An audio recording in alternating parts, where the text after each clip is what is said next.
नमस्कार, मी भारती होम किचन्समध्ये आपले खूप खूप स्वागत आहे. तर आज शिवरात्री स्पेशलमध्ये 2 रेसिपी बघणार आहोत. उपवासाच्या, एक साबुदाणा छान सुटसुटीत मोकळ्या आणि उपवासाची कचोरी. तर आधी आपण उपवासाचे कचोरी बघणार आहोत. बघा, मस्त झालेले आहेत, टंब फुगलेले आहेत. तर इथे मी 1 वाटी साबुदाणा घेतलेला आहे. साबुदाण्याला छान बारीक करून घेतलेले आहेत आणि जे बारीक राहते ते घोळण्यासाठी घ्यायचं आहे, वरचं राहते ते पारीसाठी घ्यायचं. इथे छान 4 बटाटे उकळलेले घेतलेले आहेत, ते किसून घेतलेले आहे. त्याच्यामध्ये 4 चम्मच साबुदाण्याचं जाडसर पीठ घालायचं आहे आणि जिरे मिरचीची पेस्ट, अर्धा चम्मच, चवीपुरते मीठ छान मिक्स करून घ्यायचं आहे. अर्धा तास डो रेस्ट करायला ठेवायचं आहे झाकून. तोपर्यंत सारण तयार करून घ्यायचं आहे. एक आलू घेतलेला आहे, छान किसून घेतलेले आहेत, बॉईल केलेला आलू आहेत. याच्यामध्ये 1 चम्मच जिरे मिरचीची पेस्ट, 1 वाटी शेंगदाण्याचं कूट, अर्धा चम्मच साखर, चवीपुरते उपवासाचे मीठ, लिंबाचा रस, 1 फोड छान मिक्स करून घ्यायचं आहेत आणि छोटे छोटे बॉल्स तयार करून घ्यायचे आहेत. आलू याच्यासाठी घ्यायचं आहे, बाइंडिंगसुद्धा होते. आता छान छोटे छोटे बॉल्स करून घेतलेले आहेत. आता अर्धा तास झालेला आहेत, छान पारी करून घ्यायची आहेत. एक मोठा गोळा घ्यायचा, छान पारी करायची. त्याच्यामध्ये एक सारणाचा गोळा घालायचा आहे आणि छान पॅक करून घोळण्यामध्ये घोळून घ्यायचे आहेत. अशाच पद्धतीने छान व्हिडिओमध्ये दाखवल्याप्रमाणे अशा कचोऱ्या भरून घ्यायच्या आहेत, तयार करून घ्यायच्या आहेत. आता छान कचोऱ्या तयार झालेल्या आहेत. आता तेलामध्ये गोल्डन ब्राऊन होतपर्यंत तळून घ्यायच्या आहेत. खूप छान टेस्टी लागतात. तुम्ही नक्की या शिवरात्रीमध्ये करून बघा. ही कचोरी शेंगदाण्याच्या चटणीसोबत छान लागते. आता छान गोल्डन ब्राऊन तळून झालेले आहेत. मस्त आणखीन एक बॅच तळून घेत आहेत. छान, खूप छान टेस्टी लागतात. मुलंसुद्धा खूप आवडीने खातात. नक्की तुम्ही या शिवरात्रीला करून बघा. आता आपण शेंगदाण्याची चटणी करून घेणार आहोत. बघा, मस्त झालेले आहेत. शेंगदाण्याच्या चटणीसाठी 1 वाटी दही घेतलेलं आहे. दही छान फेटून घेतलेलं आहे. याच्यामध्ये 1 वाटी शेंगदाण्याचं कूट घालायचं आहे.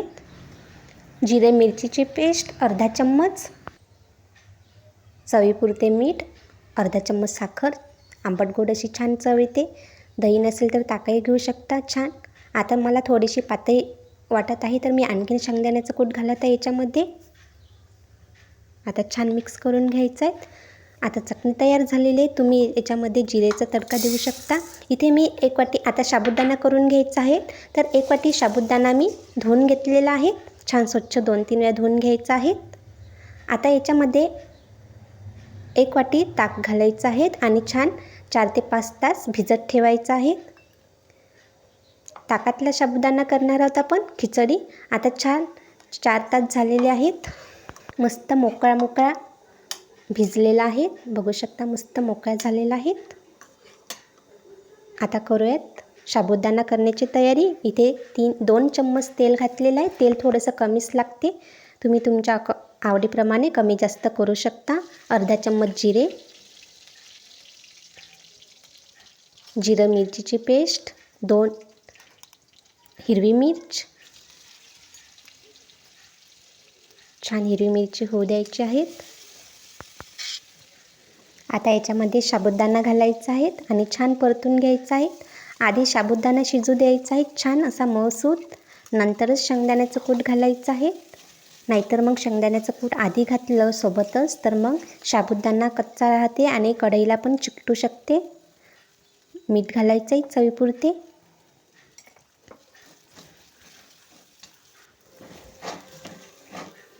छान आता परतून घ्यायचा आहे साबुदाणा मऊसूत.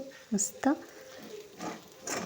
झालेला आहे. आता आधी साबुदाणा छान शिजला की मस्त साबुदाणा असा मोकळा होते आणि छान चवसुद्धा मस्त लागते. आता इथे मी 1 वाटी शेंगदाण्याचं कूट घातलेलं आहे. छान परतून घ्यायचं आहे 1-2 मिनिट. नक्की ट्राय करून बघा तुम्ही. हा ताकातला साबुदाणा खूप छान लागते. माझी आई नेहमी ताकातच साबुदाणा मुरू घालायची आणि खूप मस्त अप्रतिम चव लागायची. याच्यामध्ये मी 1 आलू बॉईल केलेला छान कट करून घेतलेला आहे, तो घातलेला आहे आणि छान परतून घेतलेला आहे आणि थोडीशी साखर अर्धा चम्मच आणि चवीपुरते मीठ छान मिक्स करून घ्यायचा आणि 2 मिनिट छान 2-3 मिनिट मिक्स करून वाफेवर छान शिजू द्यायचं आहे. आता ऑलमोस्ट साबुदाणा शिजतच आलेला आहे. तुम्ही माझं चॅनल सबस्क्राईब नसेल केलं तर पटकन सबस्क्राईब करून घ्या. बेल आयकनला प्रेस करा, जेणेकरून मी जो नवीन व्हिडिओ टाकेल तो तुम्हाला नोटिफिकेशन मिळेल, व्हिडिओ तुमच्यापर्यंत पोहोचेल.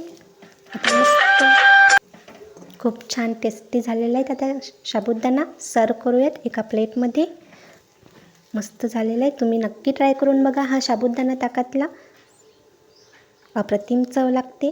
आता मस्त एका प्लेटमध्ये सर्व करायचं आहे. तुम्ही याच्यासोबत असाही साबुदाणा खाऊ शकता किंवा मग ताकहीसुद्धा घेऊ शकता.